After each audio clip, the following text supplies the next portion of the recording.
कीता पंजाबियां ने कीता है कमाल होए जो बोले सोनिहाल। हम पंजाबी कार्यक्रम में आपका स्वागत है। मैं हिमांशु लव। गाजियाबाद में हम पंजाबी कार्यक्रम की ज़रूरत क्यों पड़ी उसको मैं आप लोगों के सामने ला रहा हूँ। मैं इस कार्यक्रम के माध्यम से गाजियाबाद में बसे हुए उन पंजाबियों से बात कराऊंगा जो पंजाबी पाकिस्तान से आकर गाजियाबाद में बसे और उन्होंने क्या क्या काम किए और कैसे कैसे उन्होंने गुजारा किया और कैसे कैसे वो गाजियाबाद में अपने व्यापार में अपने समाज में खड़े हुए। इन सब के लिए आज मेरे साथ आदरणीय बलदेवराज शर्मा जी हैं। आप 1960 से पहले गाजियाबाद आ गए थे। आप एक आर्किटेक्ट हैं। भारतीय जनता पार्टी से संबंध है। 1971 में इन्होंने जनसंघ से विधायक का चुनाव लड़ा और पिछले 5 वर्षों में ये उत्तर प्रदेश सरकार द्वारा दर्जा प्राप्त राज्य मंत्री रहे हैं। मैं आज आपकी मुलाकात बलदेवराज शर्मा जी से करा रहा। हम पंजाबी कार्यक्रम में मैं बलदेवराज शर्मा जी का स्वागत करता हूं। नमस्कार शर्मा जी। नमस्कार। आज बलदेवराज शर्मा जी से 1947 से लेकर आज तक के कुछ इनके संस्मरण सुनेंगे। आदरणीय शर्मा जी, आपके बारे में तो गाजियाबाद शहर में लगभग सब जानते हैं। आपके परिवार में कितने लोग हैं, कितनी लड़कियां लड़के हैं, इस विषय में शायद ही कुछ परिवार होंगे जो जानते हो। मैं चाहूँगा हमारे इस प्रोग्राम के माध्यम से आपके परिवार के विषय में कुछ जानकारी मिले। हिमांशु जी, मैं गाजियाबाद से आया 1960। उसमें मेरे को एक कुड़ी थी, उमा बड़ी लड़की, 1 शादी से। इस वक्त मेरे को 5 लड़कियाँ, 1 लड़का, 1 पोता, 2 पोती। 5 लड़कियों की शादी हो चुकी है। अच्छे घरों में, संपन्न परिवारों में है। वो भी हमारे बहुत अच्छे परिवार से है। उनके दादा कमिश्नर हुआ करते थे जयपुर के, जब रिटायर हुए। जब मैं रोहतक में पढ़ा करता था 12वीं में, तो वहाँ के डीएम थे, जिलाधिकारी थे। वहाँ बोलते पंजाब में बोलते, हरियाणा में डीसी, तो वो जिलाधिकारी थे। तो मेरी पोती जो है वो भी आर्किटेक्ट है। उसने एमआईटी में टॉप किया है। एमआईटी यूनिवर्सिटी नोएडा से टॉपर है। और मेरा बेटा भी इंजीनियर है, पोता इंटीरियर डिजाइनर है। तो मेरा जो दफ्तर जो मैं इस्टेब्लिश किया 1960 में, मॉडर्न प्लानर्स, आज तो अधिकांश समय बच्चे देख रहे हैं। मैं तो जब टाइम मिलता है 2-4 घंटे जाकर बैठता हूँ। मैंने अपने ऊपर कोई जिम्मेवारी नहीं ले रखी और अच्छा काम बच्चों संभाल रखा है। शर्मा जी, ਜਦੋਂ ਤੁਸੀਂ ਪਾਕਿਸਤਾਨ ਵਿੱਚ ਹੁੰਦੇ ਸੀ जी, ਜਿਹਨੂੰ ਅੱਜ ਪੂਰਬੀ ਪੰਜਾਬ ਵੀ ਕਹਿ ਦਿੰਦਾ ਹੈ, ਉਸ ਵਕਤ ਤੁਹਾਡੇ ਪਰਿਵਾਰ ਦੀ ਉੱਥੇ ਸਥਿਤੀ ਕੀ ਸੀ? देखो जी, हमारी स्थिति बहुत अच्छी थी। पहला घर था हमारा पूरे गांव में, जो कहते चौबारे वाला घर। चौबारा, ये चौबारे से मतलब चारों तरफ हवा है, खिड़कियां होती चारों तरफ। हमारा एक घर था, नंबर 1। नंबर 2, विद्यालय पिताजी चलता था बहुत बढ़िया। दूर दूर से विद्यार्थी आते थे। हमारे जो है ना फजल सोनलाल शास्त्री, हाँ जी, तो वो उन्होंने वहाँ से करके फिर शास्त्री की, फिर उन्होंने लैलपुर संस्कृत महाविद्यालय के वो बने प्रधानाचार्य। मित्र जी वहाँ पढ़े हैं। तो खेती बाड़ी थी, 135 बीघे जमीन भी थी, स्कूल भी था।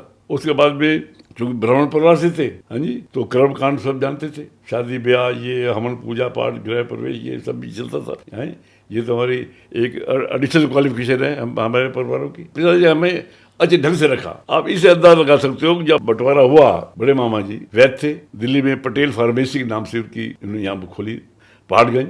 राष्ट्रपति राजेंद्र प्रसाद, पहले प्रधानमंत्री जवाहरलाल नेहरू के वो वैद्य रहे, व्यक्तिगत वैद्य। भारत सरकार ने उनको वैद्य भारतरत्न की उपाधि दी। उस कोटि के वैद्य थे। उन्होंने वहाँ के कमिश्नर थे सरगोदा के, कि हवाई अड्डा सरगोदा में था नजदीक। उससे उन्होंने 5 सीटें बुक कर ली हवाई जहाज से इंडिया आने के लिए, क्योंकि औरतों के साथ बहुत ही बदतमीजी करते थे जिहादी लोग। तो हमारी दोनों मामी और बड़े मामा जी और हमारी दोनों बहनें, हम 4 भाई थे, 2 बहनें थी। हमारी बड़ी बहन थी, फिर भाई, फिर बहन, 2 भाई छोटे थे मुझसे। तो ये 5 लोग हवाई जहाज से आए, सबको पैसे लेके आए। ईश्वर कृपा रही शुरू से ही, मतलब कोई कमी नहीं रही। ਤੁਸੀਂ जो पंजाब यानी कि पाकिस्तान में जड़ा छोड़ा, केड़ी परिस्थितियां छड़िया? जब देश का बंटवारा हुआ तो पंजाब का वो हिस्सा जो आजकल पाकिस्तान में है, उसमें वो बड़ा जिला था, जिला झंग, वहाँ हमारा जन्म हुआ। तो मेरे बड़े भाई मुझसे 10 साल बड़े थे, सॉरी, पंडित कृष्णलाल शर्मा, उस जमाने में संघ शाखा के मुख्य शिक्षक थे। अपने गांव में कस्बा था, ऐसा था, कस्बा कैसे 2 बाजार थे, जैसे आज से कुछ साल पहले मुरादनगर रहा होगा। तो पंजाब के जिन इलाकों में संघ का प्रभाव था, वहां तो वो काफी बचाव हुआ। वरना हालांकि देश आजाद हुआ 15 अगस्त 1947 को, लेकिन 1 अगस्त से ही हलचल शुरू हो गई थी कि भाई यहाँ मुसलमान रहेंगे, हिंदू हिंदुस्तान में जाएंगे, मुसलमान सारे वहाँ से यहाँ आएंगे। तो वहाँ के मुस्लिम समाज, जिनसे हमारे बिल्कुल पारिवारिक संबंध हुआ करते थे, निजी घरेलू संबंध थे, भाई जैसे जिनके संबंध थे हमारे जिनके साथ, तो वो भी सोचने लगे अभी इनकी सब प्रॉपर्टी हमारी हो जाएगी। वहाँ के जो मौलवी थे मियाँ के मस्जिद के, वो हमारे पिताजी के खास प्रेमी थे, दोस्त थे, मित्र थे। उन्होंने कहा पंडित जी आप सह परिवार यहाँ से चले जाओ सरगोधा। हालांकि हमारा गांव था जिला जंग में, जहाँ हमारा गांव था वहाँ से 5 किलोमीटर दूर सरगोधा शुरू हो जाता था, ओनली 5 किलोमीटर, और वो डिस्ट्रिक्ट हेडक्वार्टर था। बोलो वहाँ जाएंगे वहाँ सेफ रहेंगे। वहाँ करते क्या थे कि 5-6 गाँव के लोग इकट्ठे होते थे, उन्होंने कहा आज फलाने गाँव को लूटना है। उन्होंने कहा पंडित जी निकल जाओ, कल की तैयारी है यहाँ। पिताजी ने अपने दोस्तों से बुलाया, वैसे ऐसे मौलवी ने संदेश दिया है भी सरगोधा जाना चाहिए। उन्होंने कहा पंडित जी कोई बात है, ये कई राजा आए, कई चले गए, कई मुगल बादशाह आए, अंग्रेज आए, तुगलक आए, ये थोड़ा कि हम घर छोड़ जाएंगे। खेती बाड़ी जमीन ज्यादा छोड़ दी जाती है, शोर शांति हो गई। 2 महीने बाद राजा बदल गया तो जनता थोड़ी बदलेगी, जनता तो वही रहती है, नहीं माने। लेकिन फिर भी 10-12 परिवार तैयार हो गए। ऐसा माहौल हो गया था उस जमाने कि जिनको हम अपना दोस्त मानते थे, दोस्त का दुश्मन हो गया। कैसे हुआ हमें कि तो सोचते हैं यार, तो लोग हमारे घर के आते थे जाते थे, सब भूल भाल के सब लोग। एक तो वो कहते थे या तो इस्लाम कबूल कर लो या फिर यहाँ से भागो या खत्म कर देंगे। हम तो भैया हम धर्म बचा के जान बचा के आए, वहाँ रहना सुरक्षित नहीं था। लेकिन जो लोग रह गए वो बहुत दुख पाया उन्होंने। हमारी 135 बीघा जमीन थी, वहाँ खेती बाड़ी की, मकान था, बड़ा अच्छा बड़ा मकान था। तो हमारे जो था नौकर समझो, जो खेती की काम दिखता था, आज मोहम्मद नाम था उसका, पिताजी की मोहम्मदी,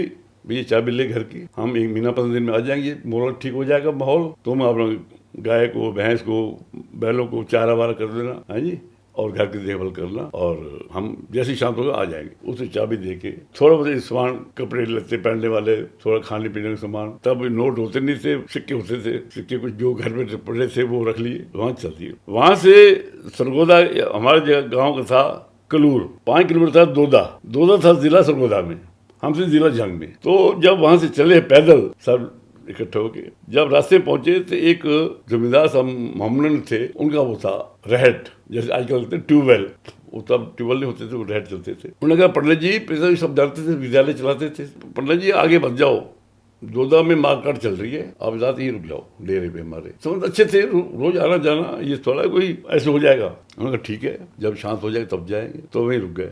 रात के 2 बजे बहन थी जमींदार की, वो बोले पंडित जी आप निकल जाओ रातों रात, भैया की नीयत खराब हो चुकी है और ये लोगों को बुला रहा है बाहर से, आप जो ये गठली लेके आ रहे हो, साथ सामान छोड़ दो यहाँ। रात का टाइम था 2-2:30 बजे का, 3 बजे में, और आप अपना जो है दिन निकलने से पहले निकल जाओ। 2-2.5 किलोमीटर पे है दोदा, वहाँ कोई झगड़ा नहीं, कुछ नहीं, शांति है। सब रातों रात पिताजी ने बच्चों जगाया, फिर चल दी। जब सरगोधा पहुंचे तो वहां देखा, वहां तो बड़ा इलाके में टेंट लगे हुए हैं, 20 टेंट होते हैं छोटे, कम से कम 1.25 लाख आदमी। तो उनको हमारे कहा भाई सब लोग यहाँ जो आ रहे हैं कैंपों में ठहरे। वहाँ व्यवस्था सुरक्षा थी, गोरखा मिलती थी नेपाल की। यहाँ संघ की शाखा नहीं थी, वहां से कैजुअलिटी बहुत ज्यादा हुई। हमारे समझी हैं बाबू पृथ्वीराज, जानते हैं आप पृथ्वीराज शर्मा जी, रमा हमारी बेटी नंबर 2 ब्याही है गाजियाबाद में। अब तो उनका बहुत बड़ा कारोबार है लोहे का, बहुत संपन्न आदमी है, संयुक्त परिवार। तो इनके माता पिता हमारे समझी के चाचा ताऊ ताई, चाचा चाची, भाई बहन बनोई, उनके घर के 12 आदमियों का कत्ल हुआ। इनको भी उन्होंने छुरा मार दिया था। तो वहाँ नहर थी, तो लाशें वहां डाल देते थे जाके। तो जो इलाका नजदीक था लाहौर के या इंडिया के बॉर्डर से नजदीक था इलाका, वहां से लोग, चूंकि ट्रेनें बसें कम थी, तो लोग पैदल आते थे काफिले ग्रुप में, 1.5 लाख आदमी, बैलगाड़ी सामान लादा हुआ पैदल आ रहे हैं। मिलिट्री रहती थी सुरक्षा के लिए, आर्मी रहती थी। तो एक काफिला जा रहा था रेफ्यूजियों का हिंदुस्तान के लिए। तो उसने पाठक जी थे, उन्होंने देखा भाई बच्चा हिल रहा है, लाशें पड़ी सारी, उन्होंने देखा बच्चा नदी चल रही है, उन्होंने उठा के इनको आपने डाल दिया ठेले में जिसमें जा रहे थे। वो उनको हरिद्वार लाए, इंडिया में ले आए पृथ्वीराज जी को, उन्होंने पाला पोसा पढ़ाया लिखाया। और फिर तो जब इनको याद करते थे ना, पुराना पाकिस्तान सीन याद आता था, तो ऐसे खाते, थर खाते थे देख के।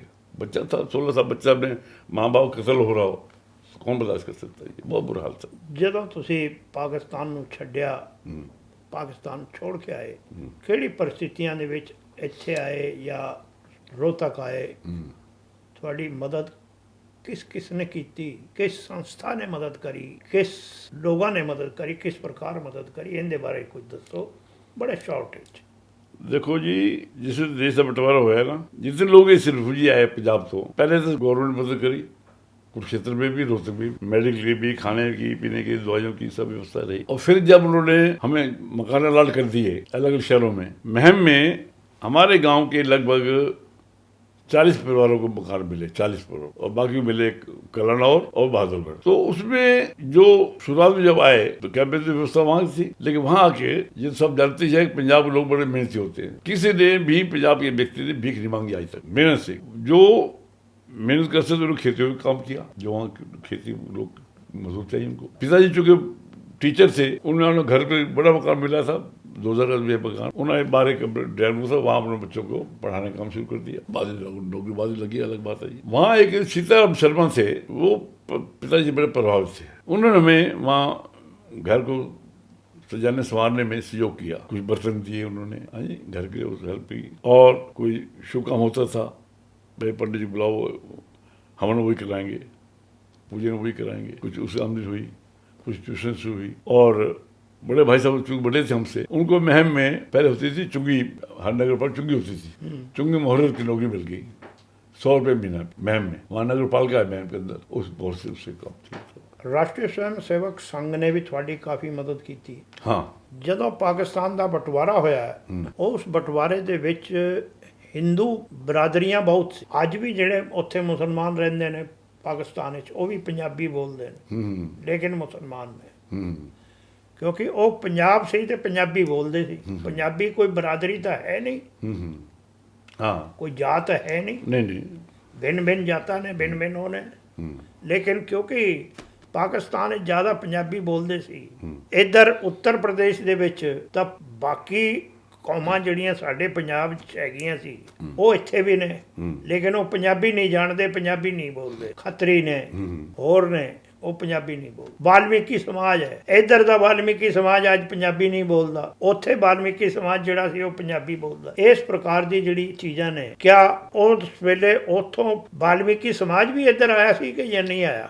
देखो जी, सभी समाज अच्छा है इंडिया आफ्टर पार्टीशन। तो ठीक है कि हर कम्युनिटी उससे सी, ब्राह्मण जैसे यहाँ बोलते हैं वैश्य बोलते हैं, हम बोलते हैं अरोड़ा, यहाँ बोलते हैं क्षत्रिय, वहाँ खत्री, हाँ जी। तो सभी बिरादरी थी वहाँ पे और सभी लोग आए। वहाँ केवल वही रहे जिनको लालच दिया गया या जिन्होंने धर्म परिवर्तन कर लिया भैक से। जो सच्चे हिंदू थे वो सब आए हिंदुस्तान में। और संघ में पहले कह चुका हूँ, संघ की शाखाओं ने बड़ी हेल्प करी। जिस शहर में भी संघ की शाखा थी वहाँ एक भी कैजुअलिटी नहीं हुई। ये बात देखिए आप, 10 लाख हिंदू मारा गया पार्टीशन बंटवारे के टाइम, 10 लाख। लेकिन जिस शहरों में संघ का प्रभाव था वहाँ कोई कैजुअलिटी हो पाई। हमारे गांव में भी कोई कैजुअलिटी नहीं हो पाई। संघ की सब तैयारी थी पूरी। गाजियाबाद तुसी कदों आए? मैं गाजियाबाद आया 1960 में, जब पढ़ाई पूरी हो गई, मैंने आरसीएड कोर्स कर लिया टीम। तो मैंने मेरठ में अप्रेंटिस करी शुगर फैक्ट्री में, जैसे शुगर फैक्ट्री, और वहीं से मेरी सिलेक्शन हो गई बेंगलोर। तो ये कारखाना है ना जहाँ हवाई जहाज बनते हैं बेंगलोर में, तब नाम तो इसका था हिंदुस्तान एयरक्राफ्ट। वहाँ मेरी सिलेक्शन हो गई। लेकिन वहाँ देखा आपने उस जमाने में साउथ इंडियन नॉर्थ इंडियन का बड़ा फर्क था उस जमाने। हम पंजाब के रहने वाले, दूध दही लस्सी के आदि, वहाँ ना दूध ढंग का मिले, जैसे बकरी दूध पी रहे हैं ना, वो भाषा समस्या। पढ़े लिखो से इंग्लिश में बात कर लो, आम जाना है कुछ फल लेने आपको तो इशारे पे ये दे दो, ये हाल था। फिर वहाँ का हमारा चीफ जो था वो जानबूझ के मेरी अच्छी सी ड्रैग को गलत पता करता था, तंग करने के लिए कि नॉर्थ इंडिया का आया हुआ है। मैंने 1 महीने सर्विस करी, मैंने नौकरी करी। उस जमाने में स्टार्टिंग थी 585 रुपए, बहुत बड़ी रकम थी। मुझे याद है मैंने 60 में जो पहली ली कार, एम्बेसडर कार, आज भी है कश्मीर गेट में, पैलर मोटर्स, 10,676 की इतनी पैसे कीमत थी। और शिवा पंप आया, शिवा पेट्रोल पंप, 80 नए पैसे पेट्रोल, 80 नए पैसे, 1 रुपये भी। हाँ जी। तो वहाँ रिजाइन करके मैं फिर वहाँ आ गया मेरठ। तो हमारे चीफ साहब थे सरदार जी, तो वो बनाते गत्ता फैक्ट्री, उसके क्वार्टर बनने से उनके शर्मा आप इसका डिजाइन करो, शुरू करो। इस बीच में हमारे एक कुलीग थे ML शर्मा, वो पॉलिटेक्निक में पढ़ाते थे। उन्होंने कहा शर्मा जी गाजियाबाद पास है, बाकी तो फ्री अप्रेंटिस करते, हमें 150 महीना देते थे। बोले गाजियाबाद शहर है, इंडस्ट्री बहुत है वहाँ पे और नया डेवलप हो रहा है, चलो वहाँ काम शुरू करते हैं मिलकर। तो यहाँ है, जान पहचान कुछ थी नहीं। पिताजी ये कहा था मुझे, गाजियाबाद जा रहा हूँ, उन्होंने कहा जी वहाँ मनोन वैद्य जी हैं अपने इलाके के, उनसे मिल लेना, आपके ताया जी। मैं आपको बता दूं जानकारी के लिए, जो हमारा गांव था पाकिस्तान में वो था दूधा कलूर। जो हिमांशु जी के परिवार का जो गांव था वो था कोट डक्का। कोट डक्का मतलब इतना दूर था, 20-25 किलोमीटर। तो पाकिस्तान से जानकारी थी, आना जाना था कि हमारी बंडोई भी कोट डक्का के थे, भाई चमन लाल हमारे बड़े भाई साहब के ससुरी वहीं के थे, तो वहाँ नजदीक था, तो आना जाना था। तो पिताजी ने कहा जी एक वो मिलेगी वैद्य जी, एक शोभाराम दिगड़ा है, नमक काम करते हैं घंटा घर, हाँ जी। एक वो अपने इलाके के, उनसे नाम में तो वह जी रहते थे रिफ्यूजी क्वार्टर में पहले, मतलब गांधीनगर। हाँ गांधीनगर, घुसते ही लेफ्ट हैंड साइड को बिल्कुल। गांधीनगर बाद में बसा, पहले उसे रिफ्यूजी पहले क्वार्टर और खाली रिफ्यूजी क्वार्टर थे। हाँ जी। तो वह जी ने हमें बहुत मदद करी, हमें मकान किराए पे दिलवाया 20 रुपये महीना पे। इस ढंग से मैंने काम शुरू किया। पहले जो ML शर्मा जी थे जो मुझे लेके आए थे कि चलो वहाँ चलते हैं, हमने मिल के लगभग 6 महीने काम किया होगा। तो हमारे सदा अमरीश जी मेरे ग्राहक थे, वो शर्मा जी काम आप करते हो सारा, ML शर्मा करते हैं कि वो शर्मा को तनख्वाह देता हूँ। नहीं, हमने हमारे पार्टनरशिप है, मिल के भाई ये ठीक है, हम दोनों जो है हमने ये तय किया है, हम 200 रुपये महीना घर खर्चे के लिए लेंगे, बाकी टेलीफोन लेना है, स्कूटर लेना है, ये व्यवस्था करेंगे दफ्तर के लिए। बोले नहीं शर्मा जी आप पता कन्फर्म कर लो जी। वो कहना मैं तो शर्मा जी तो रखे तनख्वाह थे। हाँ जी, मैं ले आया इन्होंने। हाँ जी, कम सारा मैं ले आना बाहरों। मैं क्या शर्मा जी अमरीक सिंह कह रहे सर कि तुम मैंने लेके आए हो, तनख्वाह से लेके आए हो। नहीं शर्मा मैंने ये कहा देखो जी शर्मा जी आपकी बेटी भी है, एक बच्चा, अब बेटी 1 साल की उम्र 1 साल की होगी थी, और घर मैंने इसलिए कहा है कि आपको 200 बिना देंगे दूंगा, चाहे हमें बच्चे ना बच्चे। मगर ना, गलत है जी। नफा होगा तो बराबर, घाटा हो तो बराबर, ये पार्टनरशिप होती है। बच्चे ने बच्चे क्यों नहीं बचेगा, जब मेहनत करेंगे बचेगा। हाँ जी, मानना नहीं फिर मैं भाई मार रहे, ये हाथ जोड़ो, ये फल तुम संभालो, ये टेलीफोन तुम संभालो जो लगा हुआ है, ये दफ्तर संभालो, मेरा जो भी बनता दे दो। हाँ जी, मैंने वो उसके बाद जगह लेके दफ्तर नाम रखा मॉडर्न प्लानर 60 में। और भगवान ऐसा साथ दिया, यहाँ 300 फैक्ट्री थी डीजल इंजन की 1960 में, 300 फैक्ट्री, आज एक भी नहीं है। डीजल इंजन बनाते थे, डीजल, हाँ डीजल बनाया, एक्सपेलर। और सारे आदमी ज्यादातर से पंजाब से आए, सारे पंजाबी जो पाकिस्तान से आए सारे। पंजाब आए एक्सपेलर, मतलब विचल शर्मा आए लाहौर। गाजर सबसे बड़ी फैक्ट्री उसकी, कारण है कि लाहौर के आदमी जो थे ना, लाहौर थे, वो 2-4 महीने पहले आ गए सर, सब कुछ लेके। वो अपना पैसा ले आए, वो ले आए, उन्हें फैक्ट्री लगा दिया। हम आए लुट्टे पे, 3 कपड़े में आए, ये पैसा नहीं 3 कपड़े में आए बस। तो इसमें लगी एक्साइड ड्यूटी,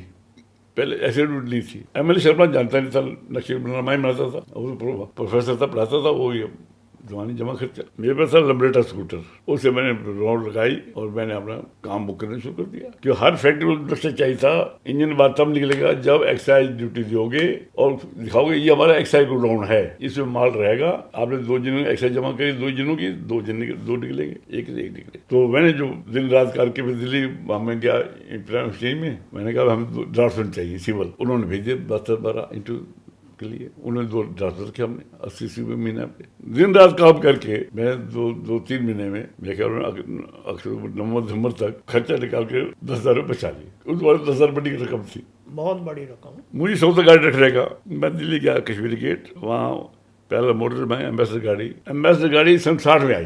पहले नाम इसका नाम था लैंड मास्टर, एम्बेसडर नाम 60 में मिला। 59 में जो मॉडल था एम्बेसडर का वो था लैंड मास्टर डिजाइन का। अब जो डिजाइन है अमृतसर का वर्तमान में, ये सेम डिजाइन 1960 में, इन्हें कोई सांचा चेंज नहीं किया उन्होंने। पहले लैंड मास्टर दूसरा सांचा था, वो दूसरे ढंग की। उन्होंने कहा जी 10,676 रुपये की है जी। मैं कहा ठीक है जी, मैं कल आऊँगा जी। 1,500 की यादों से, मेरे 10,000 से सारे 1,000 की यादों से पकड़े, गाड़ी लेके आ गए। 80 नए पैसे पेट्रोल, शिवाल 80 नए पैसे। 1960 में गाजियाबाद आबादी केवल 60,000 थी, केवल 60,000, और आज वही गाजियाबाद है, देखिए 40 लाख से ऊपर कूद की हो गई, 40 लाख तो ऊपर। हाँ वो कूद गई जी। जहाँ यहाँ बैठे हैं कविनगर, राजनगर, ये सब खेती होती थी। सबसे पहली कॉलोनी बनी कविनगर गाजियाबाद में, कविनगर राजनगर 64 में। तो मैं 4 साल रहा चंद्रपुरी में, 60 से 64 साल तक, और फिर मैं 64 में कविनगर आ गया। 66 में मकान बना लिया, तो तब से वहाँ रह रहे हैं। तो वो जो यादें आती है पुरानी, हकीकत ये है मैं याद नहीं करता, रोंगटे खड़े हो जाते हैं। मैं ये कहा करता हूँ, बंटवारा चाहे घर का हो, चाहे परिवार का हो, चाहे भाइयों का हो, चाहे देश का हो, दिलों को बंटवारा हमेशा नुकसान ही देता है, वो दिलों को 2 फाड़ कर देता है जी। बिल्कुल। हाँ जी, उस गैप भरने के लिए फिर वो टाइम चाहिए। गाजियाबाद आने के बाद तुसी की काम कीता ते किवें स्टार्ट की? देखो जी, मैं 1960 से गाजियाबाद आया जी। गाजियाबाद पहला आर्किटेक्ट मैं ही बनया, मैं और DC गर्ग, अतुल के फादर, दोनों एक दिन आए थे। ये was the first CA। Ghaziabad पहले चार्टर्ड अकाउंटेंट DC गर्ग थे और मैं पहला आर्किटेक्ट था। और चूंकि हम बचपन से ही शाखा में जाया करते थे पंजाब में, क्योंकि बड़े भाई साहब हमारे मुख्य शिक्षक थे, तो हम संघ स्वयंसेवक से आते ही मैंने चंद्रपुर से पूछा लोगों से, मैं यहाँ शाखा कहाँ लगती है गाजियाबाद में। उन्होंने लाल जी पीछे रहते हैं बनवारी लाल जी, वो संघ के स्वयंसेवक हैं, वहाँ बता देंगे। मैं कहा भैया घर बता दो, बोलो ये घर है पीछे रिश्तवारपुरी में। वहाँ गया, वहाँ बनवारी लाल जी ऐसे ऐसे मेरा ये परिचय है, हम पंजाब से हैं, जहाँ जन्म हुआ वो तो पाकिस्तान चला गया इलाका, अब हम आपके यहाँ शहर में हैं तो हम चाहते हैं शाखा, हम जानना चाहते शाखा कर लेती है। अब है ना मनोज विद्या मंदिर, पहले शिशु मंदिर था इस बिल्डिंग में, मेरे बच्चे वहीं पढ़े, बोल वहाँ लगती है। मैं चलो ठीक है, मैं गया, उन्होंने परिचय कराया। दरबारी लाल जी थे मुख्य शिक्षक हमारे, 10 गेट वाले दरबारी लाल, इससे संघ से जुड़े। 1951 में चूंकि भारतीय जनसंघ की स्थापना हो चुकी थी 51 में, और आपको शायद जानकारी है नहीं है, मेरी जानकारी है सारा, हाँ, कि जो पहली टीम बनी उसमें मनोहर वैद्य जी, कृष्ण मित्र जी की मुख्य भूमिका थी। मैंने किताब लिखा है, पंडित दीनदयाल उपाध्याय जी आए थे 1953 में, 1953 में दीनदयाल जी पहले व्यक्ति थे राष्ट्रीय महामंत्री जिन्होंने गाजियाबाद की स्थापना की थी, भारतीय जनसंघ यूनिट की, ठीक है जी। मैंने पुस्तक लिखा भी है आपको। हाँ जी, थोड़ी जी अपनी पुस्तक निकली है पहली, उनके में लिखा है, हाँ गाजियाबाद किस्से, हाँ जी। तो वैद्य जी का मुझे बहुत सहयोग रहा, और वैद्य जी को मेरा भी सहयोग रहा। वैद्य जी को इंग्लैंड में लाया, इंग्लैंड में, ये तो सेठ जयप्रकाश में नौकरी करते थे, और सेठ जयप्रकाश मैं था आर्किटेक्ट। मैं कहा वैद्य जी आप योग्य आदमी, छोड़ो अपना काम करो, सेठ की जमीनों पर शुरुआत करो, हाँ जी, कब कामयाब हो गए आप सब लोगों के सहयोग से।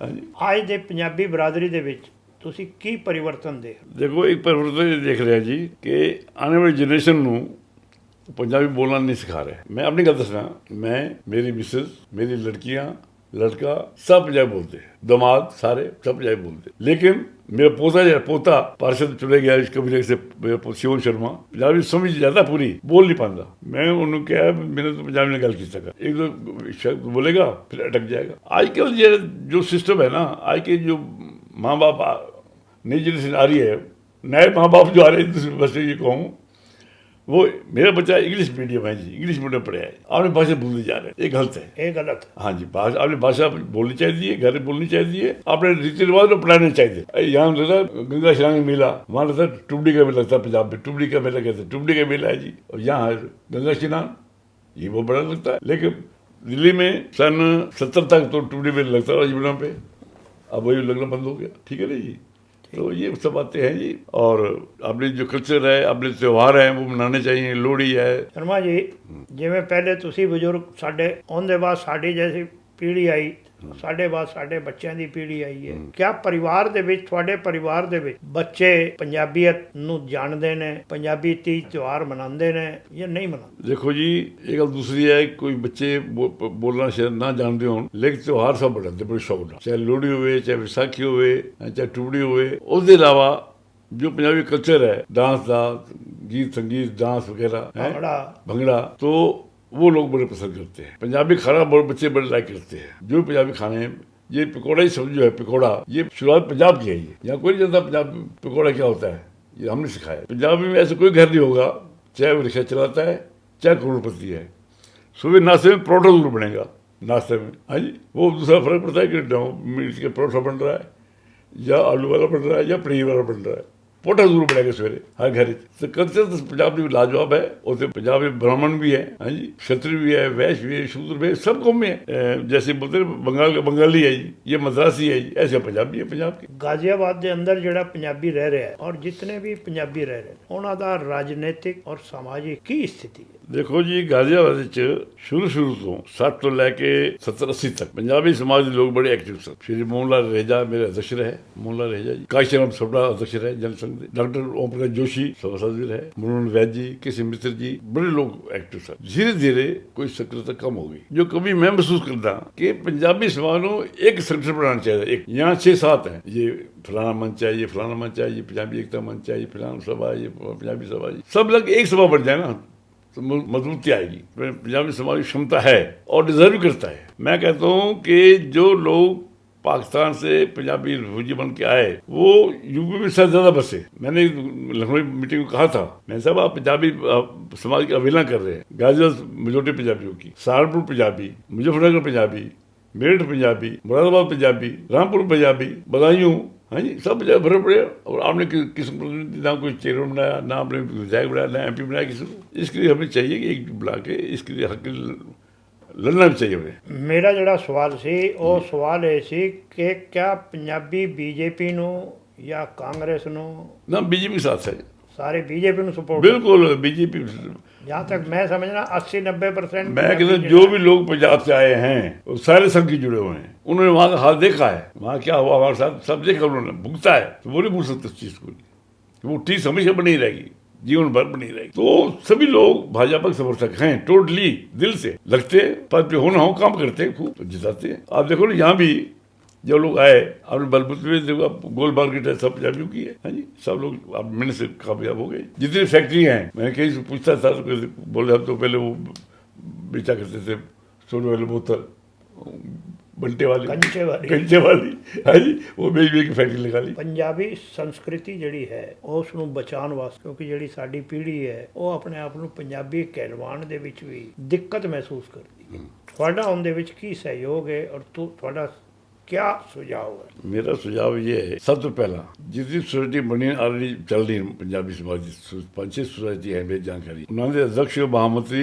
इकट्ठे बैठन, पंजाबी सभा नया नाम रखे, पंजाबी सभा, सब समिति उसमें शामिल हो जाए, चाहे वही हो जाए पदाधिकारी जो 10-12 है उनको बना पदाधिकारी, भाई तो वो अध्यक्ष बन गए तो महामंत्री बना अध्यक्ष बन गए, उसे मजबूती आएगी।